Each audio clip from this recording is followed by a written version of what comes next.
જનતા express ન્યૂઝમાં આપનું સ્વાગત છે। હું છું કિરણ બથવાર અને આપ જોઈ રહ્યા છો જનતા એક્સપ્રેસ ન્યૂઝ। જોઈએ આજના સમાચાર।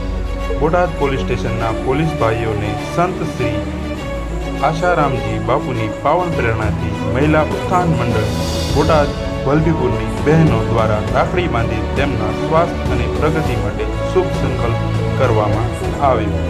નમસ્કાર, જનતા એક્સપ્રેસ ન્યૂઝ બોટાદ।